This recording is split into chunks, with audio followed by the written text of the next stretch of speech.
पर अफ़सोस जहिड़ी ॻाल्हि आहे 400 खां मथे जेके पगार खणंदा आहिनि उन्हनि खे जेको आहे हितां ॾिना था वञनि, हिते हिननि जा कटौती कई थी वञे।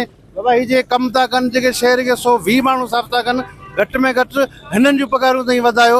अॼु अटो तव्हांजो जेको आहे 1900 रुपया किलो मथे चढ़ी वियो आहे। अॼु मैदो तव्हांजो चढ़ी वियो आहे, सब्जियूं तव्हांजो चढ़ी वियूं आहिनि, पगार ॾियण लाइ तयारी कोन हुयो। ही फाका कशी कटण ते मजबूर आहे। टियों ॾींहुं आहे इन मुसलसल जदोजहद के जॾहिं त गवर्नमेंट ऑफिसनि तरफ़ां वधायल पगार तक़रीबन सभिनी इदारनि खे मिली विया आहिनि। उन सां गॾु बल्दिया जे इदारनि में 80% मिली विया आहिनि।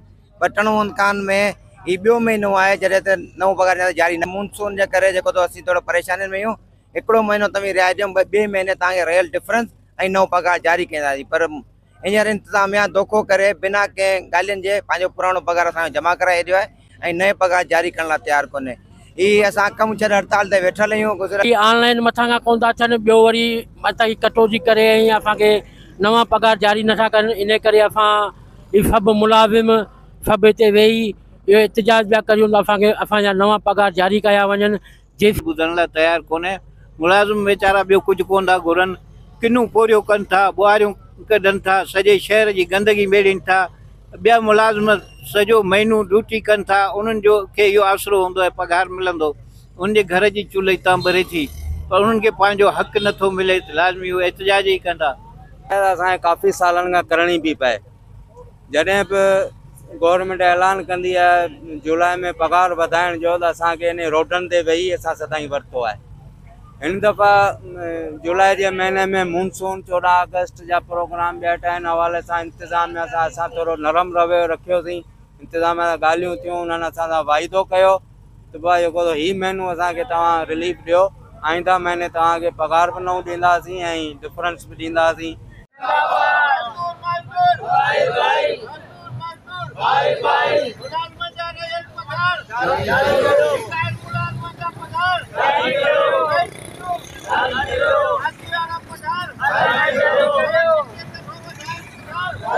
म्यूनसिपल जे गेट ते बीठल आहियूं ऐं जिते म्यूनसिपल यूनियन जे तरफ़ां मुसलसल धरणो आयो। अॼु 3 ॾींहं बुख हड़ताल के थी विया आहिनि ऐं मज़दूरनि जी पगार जेकी वात ना कई पई वञे ऐं पेंशन जेकी आहे ना ॾिनी पई वञे ऐं जेके पगारूं सहूलियतूं कटौती जेके थियनि पियूं उनजे ख़िलाफ़ मुसलसल सरापा एहतिजाज आहिनि। अचो त अॻवान सां ॻाल्हि ॿोल कंदा, उन्हनि जो वधीक छा चवणु आहे। असांखे अॼु टियों ॾींहुं आहे इन मुसलसल जदोजहद के जॾहिं त गवर्नमेंट ऑफिसनि तरफ़ां वधायल पगार तक़रीबन सभिनी इदारनि खे मिली विया आहिनि। उन सां गॾु बल्दिया जे इदारनि में 80% मिली विया आहिनि। पर टणों कान में ही ॿियो महीनो आहे जॾहिं त नओं पगार जारी न कयो वियो आहे। जॾहिं त गुज़िरियल महीने इंतिज़ामिया असां सां ॻाल्हाए करे इहो तय कयो त बाबा ठीकु आहे, हिन महीने मानसून जे करे जेको असीं थोरो परेशानियुनि में आहियूं। हिकिड़ो महीनो तव्हीं रियायत ॾियो, ॿिए महीने तव्हांखे रियल डिफरेंस ऐं नओं पगार जारी कंदासीं। पर हींअर इंतिज़ामिया धोखो करे बिना कंहिं ॻाल्हियुनि जे पंहिंजो पुराणो पगार असांजो जमा कराए छॾियो आहे ऐं नए पगार जारी करण लाइ तयारु कोन्हे। ही असां कमु छॾे हड़ताल ते वेठल आहियूं। गुज़िरियल 4 ॾींहं आहे। अगरि असांजा पगार जारी नथा कया वञनि त असीं पंहिंजे एहतिजाज जो दाइरो वधाईंदासीं ऐं इन खां पोइ थी सघे थो असीं कोर्ट में पिटीशन दायर करियूं। अच्छा, भले तव्हांजी ट्रेज़री अञा थी आहे कोन थी आहे मुलाज़िमनि? न, ट्रेज़री असांजो इदारो अञा ताईं कोन थियो आहे, पर ॻाल्हियूं हलंदड़ आहिनि। ऑनलाइन इरादो आहे महीने ॿिनि में ऑनलाइन थी वेंदो। मज़दूरनि जी कटौती हिते अहिड़ी का कोन्हे शइ जेका हिते मज़दूरनि जी कटौती थिए। हिते तक़रीबन पगार असांजा क्लियर आहिनि, पर जेको गवर्नमेंट जो पगार वधे थो उन लाइ असांखे हर साल रोड ते वेहणो थो पए, उन खां पोइ पगार थी मिलनि।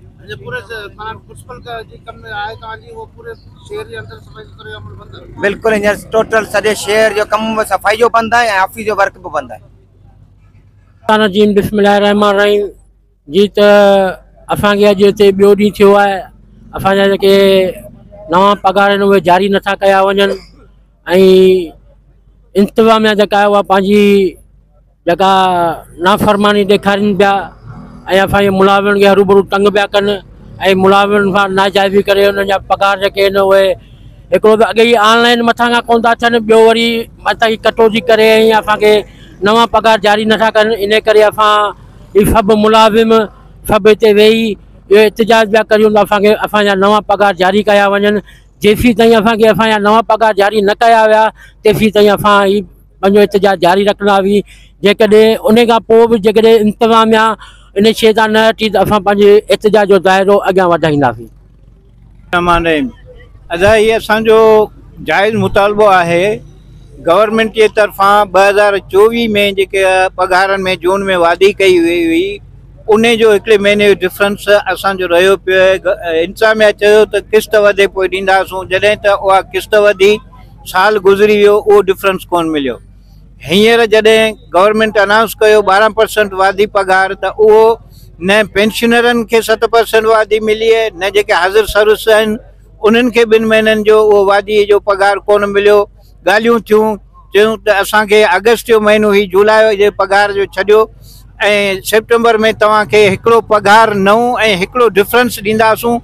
बाक़ी हिकिड़ो डिफरेंस जेको आहे उहो तव्हांखे असां ॾींदासूं वरी नेक्स्ट पघार में अक्टूबर में, कॾहिं तव्हांजो हिसाबु क्लियर कंदासूं। पर उन जी इनराफ़ी कंदे हिन वक़्तु हींअर बि पुराणो पघार मोकिलियो अथनि ऐं का ॻाल्हि ॿुधण लाइ तयारु कोन्हे।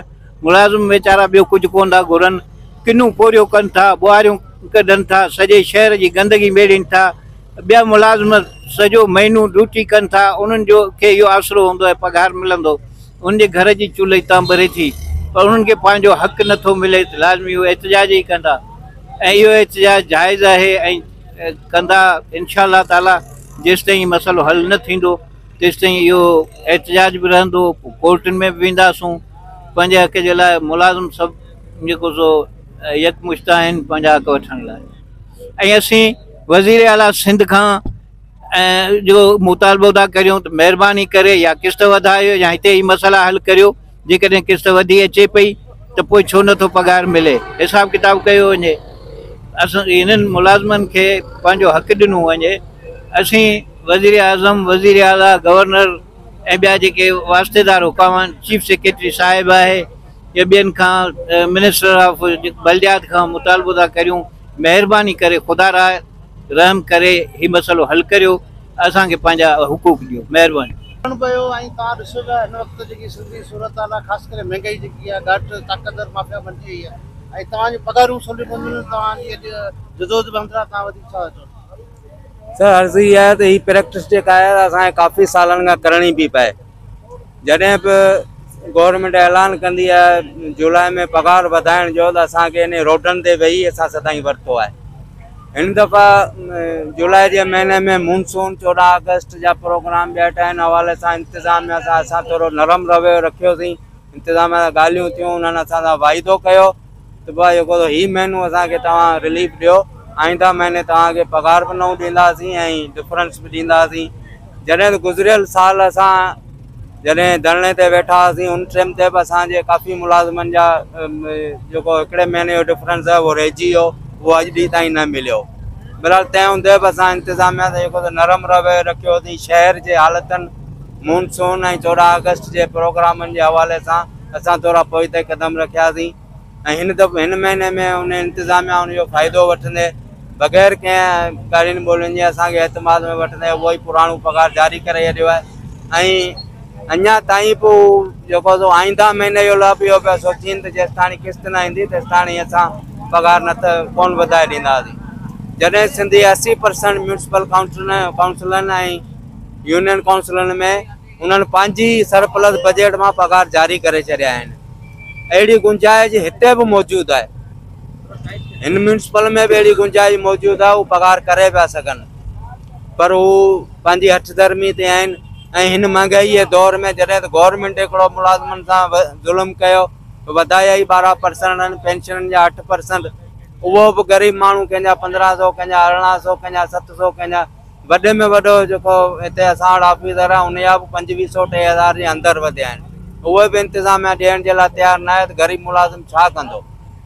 अॻे ई माण्हू जेको सो महांगाई ऐं गुरबत जे करे फाका कशी ज़िंदगी पिया गुज़ारीनि, वधीक उन्हनि खे जेको सो इंतिज़ामिया परेशान ॾिसूं था हिते एहतिजाज ते वेठा आहियूं। शाह लतीफ़ यूनियन वारा जेका असांजी सिंध लेवल ते बल्दियाती मुलाज़िमनि जी फेडरेशन आहे, उहा बि कल्ह खां वठी असां सां राब्ते में आहे। जे अॼु या सुभाणे ताईं हिते जी मक़ामी इंतिज़ामिया, हिते जो MPA इहे असांजा मसइला नथो हल कराए सघे, ज़ाहिर आहे फेडरेशन वारनि सां राब्तो करे पंहिंजो जेको एहतिजाज जो दाइरो आहे उहो वधाईंदासीं।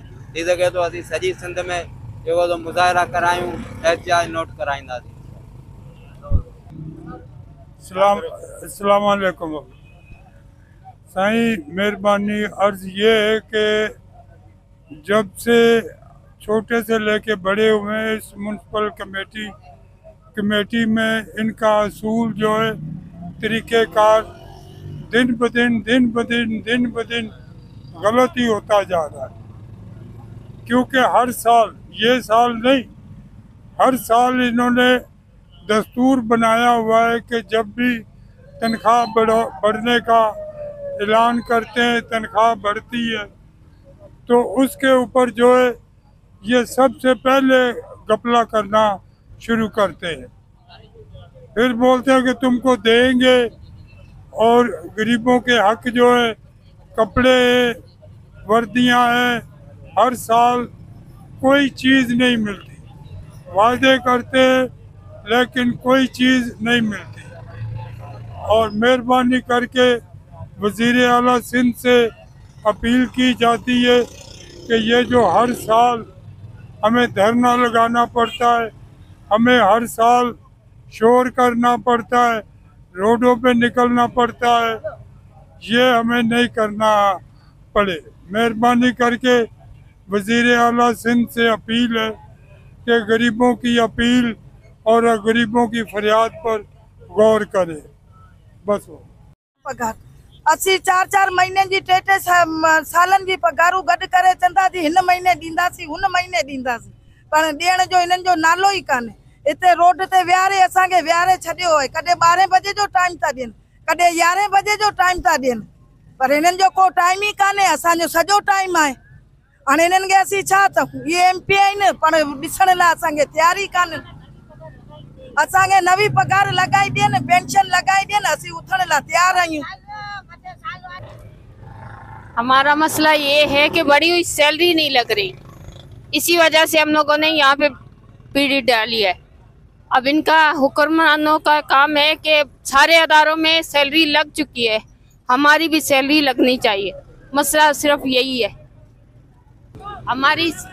हमारे मुतालबे यही है कि हमारी बढ़ी हुई सैलरी लग जाए, ताकि हमें हमारे बच्चों को पालने के लिए आगे तक ना जाना पड़े। हमारा मुतालबा यही है बस। ये जेकी दानिशा वेठो है, केरा चेयरमैन है ना, उनके हर हकीकत जी तो उनके खबर हुजण खपे। ही चए तो मुलाजिम कम नथा करन, कोई अमलो वंजी करे केॾा तो वञे, तू किथे तो मोकली उन्हनि खे? अमलो सफ़ाई करे तो जॾहिं शहर साफ़ आहे न, पोइ इहा पघारूं असांजी बंदि छो था करनि? नई पघारूं आई आहिनि, सॼे ज़िले में अची वई आहे। इस टंडो मोहम्मद खान ते कान आई आहे पघारूं, छो कान आई आहे? खाचा था करियूं। ही चए था कि असांजा खाचा खाली न थिए, छो? हिननि जा खाचा भरिया रहे। माना 4 खाचा भरण जे लाइ असांजा पगार, असांजा पेंशनूं, असांजी वातियूं इहे रहिजी वयूं आहिनि। छो हिननि खे चेयरमैन खे केरु चवण वारो कान्हे? चेयरमैन वटि वञूं था तो चए था मुंहिंजे चाचे वटि वञो, MP वटि। छो MP हलाए पियो छा म्युनिसिपालिटी? असीं छो वञूं? असीं तो TMO खे पुछा कंदासीं और ये चेयरमैन खे पुछा कंदासीं, असीं MP वटि छो वञूं? छाजे लाइ वञूं? छॾी मुंहिंजी पुटु गुज़ारे वियो।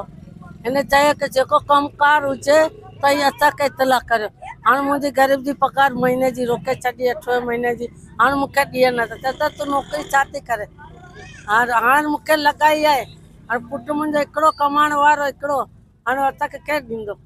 मूंखे त खाधे खे बि लाला थी विया। पुटु बादल गटर में मरी वियो। हाँ, उनखे पैसा घणा न? मुंहिंजी पघार रोके छॾी आहे। पैसा घणा ॾिना? पैसा बादल खे पैसा घणा मिलिया? ही 8 लाख मिलिया। मुंहिंजे बाद को पैसो कान्हे मिलियो। सौदो थियो 8 लाख रुपए में। हाँ, पर वरी कोन्हे को चकर पूरी आवाम हुई, पर असांखे हिकिड़ो हाणे चऊं था असांखे पैसा ॾियो त चए। जी बिल्कुलु, तव्हां म्युनिसिपल अॻाड़ियुनि जूं जेके आहिनि उहे ॻाल्हियूं ॿुधियूं। हिते असां टनमोहन खान समेत पूरी सिंध में जेको ज़ुल्म ऐं वेदन आहे, हिते 120 टोटल जेके आहिनि टनमोहन खान में ही मुलाज़िम तव्हां जेके ॾिसो पिया, इहे कमु था कनि। ईदू हुजनि, मरणा हुजनि, परणा हुजनि, सभु शयूं छॾे हिते ड्यूटियूं था कनि। मूंखे हितां इहा मालूमात मिली आहे, हिन में काफ़ी मुस्लमान बि आहिनि जेके पंहिंजी ड्यूटियूं सर अंजाम ॾियनि था। पर अफ़सोस जहिड़ी ॻाल्हि आहे, 400 खां मथे जेके पगार खणंदा आहिनि उन्हनि खे जेको आहे हितां ॾिना था वञनि, हिते हिननि जा कटौती कई थी वञे। बाबा ही जे कमु था कनि, जेके शहर खे 120 माण्हू साफ़ था कनि, घटि में घटि हिननि जूं पगारूं ताईं वधायो। अॼु अटो तव्हांजो जेको आहे 1900 रुपया किलो मथे चढ़ी वियो आहे, अॼु मैदो तव्हांजो चढ़ी वियो आहे, सब्जियूं तव्हांजी चढ़ी वियूं आहिनि, पगार ॾियण लाइ तयारी कोन हुयो। ही फाका कशी कटण ते मजबूर आहिनि, ही बुख कटण ते मजबूर आहिनि, ॿारनि खे तइलीम ॾियारण खां ही बेवस बणिजी विया आहिनि। असां आला हुकम खे असांखे ख़बर आहे हिते केरु ॿुधण वारो शुकानू वठण वारो कोन्हे, पर निजी आहे हर मज़लूम जो आवाज़ु आहे। असां हिननि जो आवाज़ु उथाए वेंदासीं जेसिताईं हिन जो मामिलो नथो हल थिए। निजी आहे हिननि सां हर विख ते हर अमली जदोजहद में गॾु हूंदी।